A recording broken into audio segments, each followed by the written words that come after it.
Hello दोस्तों, नमस्कार। Study with Sanjay channel में आपका स्वागत है। तो दोस्तों, आप सभी जानते हैं कि हर रोज हर दिन कोई ना कोई नई वैकेंसी के बारे में बात सुनते ही रहते हैं। तो दोस्तों, इसी प्रकार एसबीआई यानी कि स्टेट बैंक ऑफ इंडिया के फॉर्म आ चुके हैं। और दोस्तों, जो भी इसकी वेट कर रहे थे, बैंकिंग के लिए तैयारी कर रहे थे, स्टेट बैंक ऑफ इंडिया में वैकेंसी आ चुके हैं। और दोस्तों, वैकेंसी जो आई है बहुत ही अच्छी बात है भाई। और इसी के साथ अगर हम बात करें तो जैसा कि आप सभी, दिल्ली पुलिस का एग्जाम चल रहा है भाई।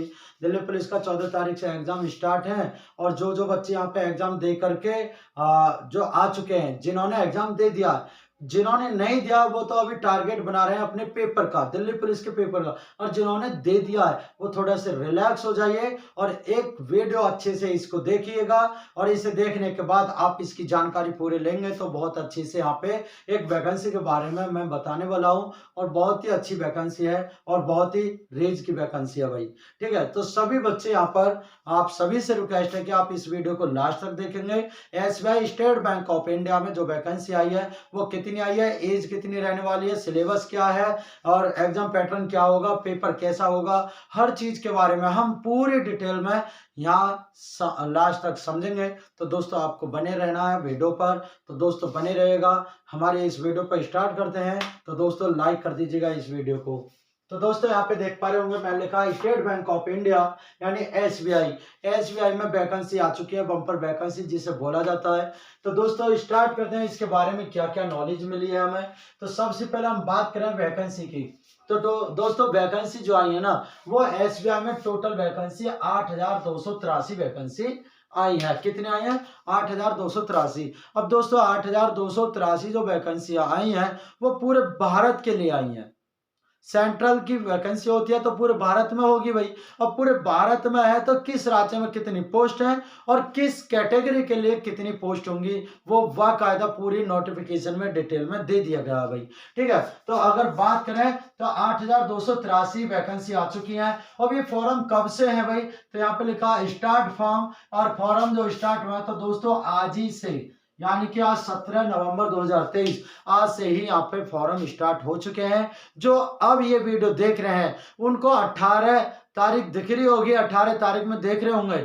लेकिन ये वीडियो मैं बना रहा हूँ 17 तारीख की रात में, क्योंकि नोटिफिकेशन आज दिन में आया। पूरा नोटिफिकेशन मैंने पढ़ा अच्छे से। नोटिफिकेशन पूरा पढ़ने के बाद जब मैं ये वीडियो बना रहा हूँ तो सभी से मैं ये कह रहा हूँ, यानी कि 17 नवंबर से फॉर्म आ चुके हैं भाई। ठीक है, तो 17 नवंबर से स्टार्ट हो चुके हैं फॉर्म। अगर लास्ट डेट की बात करें कि लास्ट डेट कब थी इसकी, तो 7 दिसंबर 2023। कब है? 7 दिसंबर 2023 को लास्ट डेट है इसकी भाई। ठीक है, तो फॉर्म कब से स्टार्ट है? आज से, यानी 17 नवंबर से। लास्ट डेट कब है? 7 दिसंबर को। अगर हम बात करेंगे भाई, लास्ट डेट ये हो गई, स्टार्ट डेट ये हो गई। लेकिन अब अगर एक बात करें हम, तो जैसे एसएससी अपने कैलेंडर में वैकेंसी आने वाली उसके बारे में बता देता कि कब वैकेंसी आ रही है, कब उसकी लास्ट डेट होगी, कितने फॉर्म आएंगे, कब एग्जाम होगा। तो दोस्तों, इसका भी एग्जाम डेट दे दी गई है। यानी कि एसबीआई की फॉर्म भरने की डेट के बाद मात्र आपको 1 महीना मिलेगा तैयारी के लिए, 1 से 1.5 महीना। और उसके तुरंत बाद इसमें 2 पेपर होते हैं। एक क्वालिफाइड नेचर का होता है जिसे प्रिलिमिनरी एलिजिबिलिटी टेस्ट बोला जाता है, पीईटी। और एक होता है मेन पेपर, इसका जो कट ऑफ को लगाता है। उस पूरी जानकारी को हम यहाँ पे देखेंगे भाई। ठीक है, तो एज की बात करते हैं भाई। एज इसमें क्या रखी जाएगी? अगर एज की बात करें तो यूआर और ईडब्ल्यूएस, कौन कौन? यूआर और ईडब्ल्यूएस की एज जो रहेगी वो रहेगी 20 से 28 साल। कितनी रहेगी? 20 से 28 साल रहेगी यूआर ईडब्ल्यूएस की। ओबीसी की बात करें तो ओबीसी की जो एज रहेगी 20 से 31 साल रहेगी। एससी की बात करें भाई तो एससी की भी जो होगी 20 से 33 साल। और एसटी की बात करें तो एसटी की बात करें तो वो 20 से 35 साल। यानी कि क्लियर आपको पता है 20 साल से कम नहीं होनी चाहिए और 23 साल से ज्यादा नहीं होनी चाहिए, 28 से, सॉरी। ठीक है, तो 28 साल इसकी रखी गई, यानी कि 8 साल ईडब्ल्यूएस और यूआर के फॉर्म भर सकते हैं। आ जाइए। और अगर बात करें ओबीसी में तो इसमें पूरी कितने साल की छूट है? 3 साल की। कितनी की है भाई, यानी कि ओबीसी को 3 साल प्लस मिलेगी। अगर बात करें एससी को तो 28 से 33 यानी कि 5 साल की छूट मिलेगी भाई। इसी प्रकार एसटी के लिए भी 35 लिखी गई, 20 से 35 तो 5 साल की छूट रहेगी। यानी कि हम कह सकते हैं कि जो यूआर और ईडब्ल्यूएस है उनके लिए 3 साल जो वैकेंसी दे रखी है, यानी कि उसमें 20 से 28 साल है ही, लेकिन ओबीसी के लिए 3 साल की छूट, एससी एसटी के लिए 5 साल की छूट। लेकिन हम बात करें कि पीडब्ल्यूडी के लिए कितनी साल की छूट है भाई, तो पीडब्ल्यूडी के लिए भी बता दूं तो देखिएगा इधर मैंने लिखा है कि यहाँ पे लिखा जो है क्या कि यानी कि जर्नल और EWS PWD, journal EWS PWD की जो होगी यानी ईडब्ल्यूएस और जर्नल में पीडब्ल्यूजी कैंडिडेट जो होते हैं 20 से 28 तो नॉर्मल है ही भाई, 20 से 28 तो नॉर्मल है ही, लेकिन उनको 10 साल की छूट दे दी गई है। कितनी? 10 साल की छूट। जो हाई कैटेगरी के बच्चे हैं उनको 10 साल की छूट दी गई है पीडब्ल्यूडी में। लेकिन अगर बात करें इसी प्रकार ओबीसी की, ओबीसी में जो पीडब्ल्यूडी है उनको टोटल 13 साल की छूट मिली है, यानी 20 से 28 तो ये हो गई और 13 साल और जोड़ दीजिए, यानी कि 41 साल तक वो फॉर्म भर सकता है जो 41 साल का बच्चा हो चुका भाई। ये यानी कि एसबीआई में जो बच्चे की एज रखी गई है कुछ इस प्रकार रखी गई है। अगर हम बात करें एससी और एसटी में, एससी और एसटी में जो पीडब्ल्यू होते हैं वो 20 से 28 साल तो है ही, लेकिन उनको 15 साल की छूट मिल चुकी है, यानी कि वो लगभग 43 साल तक फॉर्म भर सकते हैं भाई। ठीक है, वहां 41 साल, यहाँ 43 साल, यानी कि ओबीसी वाले पीडब्ल्यूडी जो कैंडिडेट हैं 20 से 28 साल के उनको 13 साल की छूट है, और एससी एसटी में पीडब्ल्यूडी जो है 20 से 28 साल की छूट मिली है भाई। तो ये बहुत अच्छी आपको अपॉर्चुनिटी मिल रही है। जो ओवर एज हो चुके हैं अदरवाइज किसी भी वैकेंसी में, तो वो यहाँ पे अपने आप को आजमा सकते हैं। अगर वो 50 साल से भी ऊपर पहुंच चुका है तो फिर वो सोचे ना तो ही ठीक होगा। ठीक है, लेकिन अगर बात करें एज की, बात कर रहे थे भाई, तो ये तो एज नॉर्मल थी UR EWS OBC SC ST की। लेकिन अगर बात करें जनरल ईडब्ल्यूएस पीडब्ल्यूडी में ओबीसी एससी एसटी की, तो वहां पे ये छूट थी 10, 13 और 15। लेकिन अगर बात करें एक्स सर्विसमैन की, तो भाई एक्स सर्विसमैन जो होते हैं जो कहीं से रिटायर हो जाते हैं, अब वो भी तो अपनी वैकेंसी देख सकते हैं। तो भाई उनके लिए एक्स सर्विसमैन के लिए, एक्स सर्विसमैन के लिए क्या होगा, एक्स सर्विसमैन के लिए 20 से 28 साल तक नॉर्मल है ही भाई, लेकिन वो अपनी एज 50 होने तक, 50 प्लस नहीं है, 50 प्लस 28 करोगे तो फिर तो 78 साल पहुंचेगी, यानी कि वो 50 साल तक फॉर्म भर सकता है। तो कितनी छूट मिली भाई उनको, 28 तो ओवर एज है, लेकिन उनको 28 के अलावा 22 साल की छूट और मिलेगी, सभी से अलग हटकर। कितनी छूट मिल गई, 22 साल की। ठीक है भाई, बहुत अच्छे, ये समझ में आया होगा जो मैंने बताया कि वैकेंसी कितनी आ रही है, स्टार्ट फॉर्म कब है, लास्ट डेट कब है, एज के बारे में पूरे डिटेल में समझे। अगर हम बात करें इसी के बारे में क्वालिफिकेशन क्या रहेगी, बच्चों के बहुत डाउट होते हैं, बच्चों के ये डाउट होते हैं ना क्वालिफिकेशन क्या रहेगी इसके लिए। तो दोस्तों क्वालिफिकेशन जो रहेगी वो बैचलर डिग्री होगी, यानी किसी भी यूनिवर्सिटी से, किसी भी मान्यता प्राप्त यूनिवर्सिटी से केवल वो ग्रेजुएशन किया हुआ चाहिए, बाकी और कुछ नहीं, केवल और केवल ग्रेजुएशन। ये एसबीआई ने रिक्वायरमेंट की है, ग्रेजुएशन वाले हो। लेकिन इसमें बच्चे वो भी भर सकते हैं जो अपेयरिंग में है, जिन्होंने 1 साल कर लिया कोई भी डिग्री, या 2 साल कर लिया है, या फाइनल में है अभी भी, तो वो भी फॉर्म भर सकता है। ये बहुत अच्छा मौका मिला यहाँ पर, यानी कि केवल इंटर तो भर नहीं सकता, इंटर के बाद जिसने एडमिशन ले लिया है, जिसने एडमिशन ले लिया और एग्जाम चल रहे हैं, वो भी यहाँ पे फॉर्म भर सकता है। ये बहुत अच्छी कंडीशन दी है भाई, बैचलर डिग्री होगी, बहुत अच्छी कंडीशन है। ठीक है, अगर हम बात करें इसमें कि एग्जाम ऑनलाइन जो होते हैं उसमें कैसे कैसे एग्जाम होते हैं भाई, देखो लिखा है एग्जाम ऑनलाइन, तो एक फर्स्ट होगा जो कि आपको क्वालिफाई करना, और वो फर्स्ट एग्जाम कब होगा, जनवरी 2024 में, कब होगा? जनवरी 2024 में। और दूसरा एग्जाम जो होगा वो कब होगा? फरवरी 2024 में। यानी कि आपको मात्र एक क्वालिफाई करना, तुरंत दूसरे की तैयारी करनी है। और दोनों में डिफरेंस क्या है ये देखते हैं। एग्जाम पैटर्न की बात करें तो एग्जाम जो होगा फर्स्ट, उसमें देखो एक तो इंग्लिश देखने को मिलेगी, एक मैथ देखने को मिलेगा और एक रीजनिंग। मैथ, रीजनिंग और इंग्लिश। इंग्लिश जो होगी 30 क्वेश्चन 30 नंबर के, मैथ जो होगा 35 क्वेश्चन 35 नंबर के, रीजनिंग होगी 35 क्वेश्चन 35 नंबर के। यानी कि आपने देखा यहाँ पर कि इंग्लिश, मैथ, रीजनिंग के 30 35 35 टोटल क्वेश्चन कितने हो जाते हैं? 30 35 35 यानी कि 100 क्वेश्चन हो जाते हैं। और ये 100 ही नंबर के होंगे।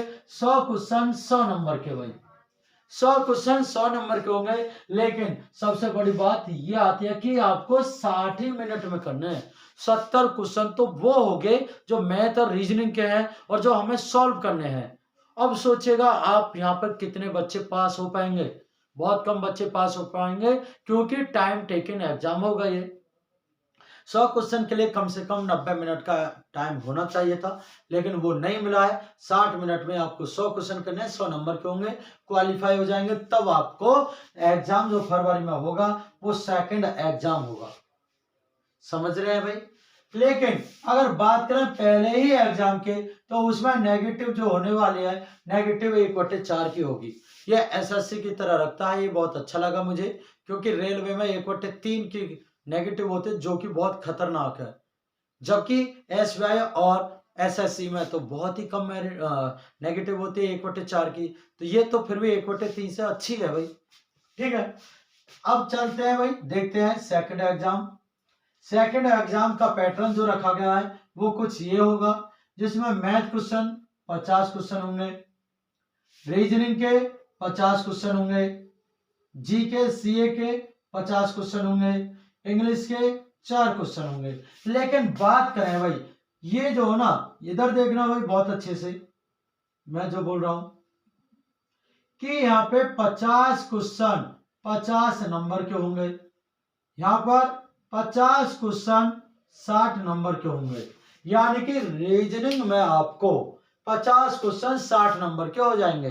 यानी कि आप समझ गए, मैथ भी 50 का, रीजनिंग भी 50 की है। जबकि मैथ 50 नंबर का होगा, रीजनिंग 60 नंबर की होगी। इसी प्रकार जीके और सीए यानी कि जनरल नॉलेज और कंप्यूटर या general knowledge current affairs, general knowledge और करंट अफेयर्स, ये 50 क्वेश्चन 50 नंबर के और इंग्लिश के 40 क्वेश्चन 40 नंबर के। हम कह सकते हैं कि आपको 190 क्वेश्चन जो मिलेंगे वो 200 मार्क के मिलेंगे भाई। ठीक है, 200 नंबर के होंगे, 190 क्वेश्चन 200 नंबर के हो जाएंगे। बहुत अच्छा है भाई। और बात करें इसके लिए टाइम कितना होगा भाई, टाइम होगा 2 घंटा 40 मिनट भाई। ये बहुत अच्छा टाइम रखा है, ये बहुत अच्छा टाइम रखा, 2 घंटा यानी कि 60 दूनी 120 मिनट और 40 मिनट और यानी कि 160 सेकंड के अंदर आपको 190 क्वेश्चन करने हैं। समझ रहे होंगे, 160 मिनट के अंदर अंदर आपको 190 क्वेश्चन करने हैं। तो ये तो फिर भी उसके मुकाबले बहुत इजी है। लेकिन इजी की बात सोचें तो भाई यहाँ 35 क्वेश्चन मैथ के थे, लेकिन यहाँ पे मैथ के क्वेश्चन 50 हो चुके हैं। बस यही लुटे डुबाता है। समझ गए होंगे, यही मार खाएगा क्वेश्चन में, यही बच्चे अटकेगा। क्वेश्चन कोई टफ हो गया, बहुत से क्वेश्चन वहीं हर्जे रह जाते हैं कि इसे मैं करके मानूंगा, ये करूंगा वो करूंगा, लेकिन वो क्वेश्चन नहीं हो पाता, टाइम निकल जाता है। ऐसा ही क्वेश्चन एक रीजनिंग में भी फंस जाता है, कोई ना कोई क्वेश्चन। अब रीजनिंग में भी कोई ऐसा क्वेश्चन फंस जाए तो भाई बच्चा वहां पे टाइम बर्बाद करता है। और जबकि 110 नंबर के तो यही दे रखे हैं भाई, ये दोनों 50 और 40, ये 50 नंबर का 40 नंबर का। जीके में से हर कोई 50 कर नहीं पाता। आपने सभी ने कोई ना कोई एग्जाम दिया, चाहे वो एसएससी का हो, रेलवे का हो, कोई भी हो, लेकिन आपने 50 क्वेश्चनों में से कितने सही करें? ज्यादा से ज्यादा 20 तक 25 तक टारगेट पहुंचता है बस। ज्यादा से ज्यादा जो अच्छा पढ़ा है बहुत अच्छा, वो 30 तक पहुंच सकता है। लेकिन इसमें 30 तक पहुंचना बहुत कठिन होता है। पेपर में जीके और करंट जो तैराकी होती है बहुत ही हटके देते हैं, बहुत ही हटके। ठीक है, इसी प्रकार इंग्लिश 40 नंबर की 40 क्वेश्चन होंगे। अगर बात करें इसके नेगेटिव की भी, तो भाई इसका नेगेटिव भी 1/4 होती है। दोनों में 1/4 नेगेटिव होगी। जो फर्स्ट को क्लियर करके आएगा वही सेकंड में पहुंचेगा। जनवरी में फर्स्ट पेपर हो जाएगा और वो क्वालिफाई हो जाता है, तो सेकंड के लिए फरवरी में ही दाखना पड़ जाएगा भाई। ठीक है, उसको फरवरी में ही जाना पड़ेगा और पेपर देना पड़ेगा अगर उसे जॉब चाहिए तो, क्योंकि 8000 कम वैकेंसी नहीं होती है, 8283 बहुत वैकेंसी होती है। वरना आप जान सकते हैं यूपी लेखपाल में कितनी वैकेंसी आई, मात्र 8300 आई थी और उसमें कितने फॉर्म भरे गए थे। इसी प्रकार एसबीआई में भी इतने फॉर्म आए हैं, लेकिन इसमें पेपर 2 होंगे और जबकि लेखपाल में पेपर 1 ही हुआ था। उसे छोड़ देना, पैट के द्वारा भरा गया उसे छोड़ दो, लेकिन 8300 फॉर्म जो आए, 8300 उसके लिए फॉर्म कितने भरे गए थे ये आंकड़ा लगाओ, तो इसके लिए भी तो कितने फॉर्म भरे जाएंगे। अब इसमें जो क्वालिफाई होंगे, जो अच्छा पढ़ने वाला बच्चा होगा वही तो क्वालिफाई करेगा, सब तो नहीं कर पाएंगे। तो इसी प्रकार इसे भरना बहुत आसान हो गया। अगर एज काउंटिंग की बात करूं भाई मैं, कि एज कब से काउंट की जाएगी, तो भाई 1/4/2003 से लेकर 1/4/2003 से लेकर 1/4/2023 तक के बच्चे फॉर्म भरेंगे। यानी इस इतने के बाद की एज हो और इतने से पीछे की एज हो वही फॉर्म भर पाएंगे, बाकी अदरवाइज कोई नहीं। अगर फीस की बात करें तो fees general EWS OBC, general EWS OBC के लिए कोई फीस नहीं है भाई। दोस्तों ये उल्टा लिख दिया मैंने, ये उल्टा लिख दिया भाई। जनरल ईडब्ल्यूएस ओबीसी के लिए 750 फीस होगी भाई, और जबकि एससी और एसटी के लिए कोई भी फीस नहीं है।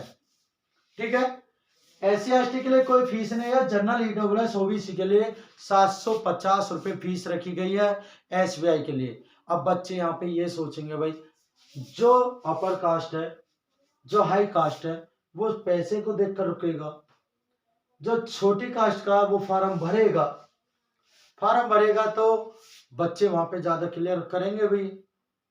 जबकि लिमिटेड उसमें संख्याएं रखी गई हैं कि टोटल एससी के लिए इतनी पोस्ट है, जनरल के लिए इतनी है, और सबसे ज्यादा जनरल की ही पोस्ट है भाई।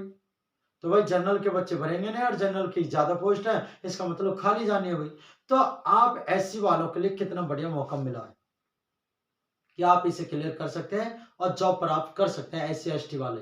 तो सबसे अच्छा लगा मुझे ये फीस बहुत अच्छी खासी रखी है, और इसमें फॉर्म कम से भी कम मेरे हिसाब से 18 से 20 लाख फॉर्म आराम से भर जाते हैं एसबीआई के अंदर। लेकिन इसमें पेपर 2 है, कुछ इस वजह से भी एग्जाम नहीं देते हैं या फिर फॉर्म ही नहीं भरते हैं। तो दोस्तों जो फॉर्म भर देता है उसके लिए बहुत ही अपॉर्चुनिटी की बात होती है भाई, बहुत ही अच्छा लगा मुझे ये। तो दोस्तों आपको ये वैकेंसी देखकर खुश हुए या नहीं हुए, अब मैं आशा करता हूँ आप अपनी तैयारी को 4 चांद लगा रहे होंगे, तैयारी कर रहे होंगे बहुत अच्छे से, और दिल्ली पुलिस का एग्जाम दे रहे होंगे भाई।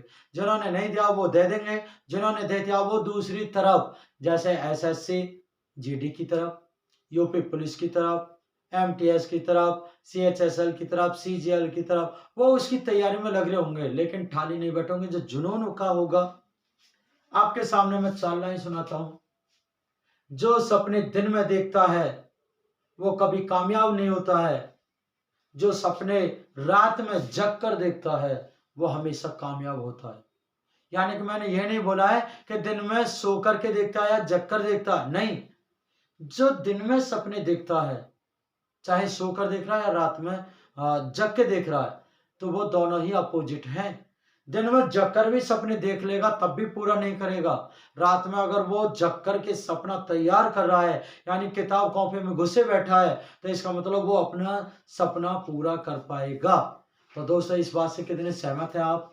तो इसके लिए आपको एक लाइक करना, शेयर करना है। दोस्तों ये इन्फॉर्मेशन जो मैंने दी है कितनी अच्छी लगी और कितनी बुरी लगी है वो कमेंट में जरूर लिख दें। अगर वीडियो अच्छी लगी हो तो लाइक और कमेंट और शेयर जरूर करेंगे, और सभी बच्चों के पास शेयर कर दो कि एसबीआई में नौकरी आ चुकी है। अब ज्यादा दूर इसकी जॉब नहीं होगी, और इसके लिए भी हम एसबीआई के लिए भी हम दोस्तों एक बैच लेकर आएँगे। बहुत जल्दी आपके अनाउंसमेंट करूँगा। ये फॉर्म भरने स्टार्ट हो रहे हैं। आज से फॉर्म को भर दीजिएगा और जल्दी से जल्दी भरेंगे तो अच्छा होगा, वरना लास्ट डेट में, लास्ट टाइम में ये बिज़ी हो जाती है, फिर फॉर्म नहीं भर जाता है। ठीक है? तो दोस्तों ये इन्फॉर्मेशन देखकर कैसा लगा? अगर आपको पीडीएफ चाहिए नोटिफ़िकेशन की पूरी-पूरी, तो आप नीचे डिस्क्रिप्शन में नंबर दिया है 9675262426 पर मैसेज करें, आप पीडीएफ ले सकते हैं, या फिर सरकारी रिजल्ट पे जा करके एसबीआई की जो जॉब लिख रही है उसमें नीचे नोटिफिकेशन लिख रहा होगा, डाउनलोड नोटिफिकेशन, उसको डाउनलोड करके खुद पढ़ लेना।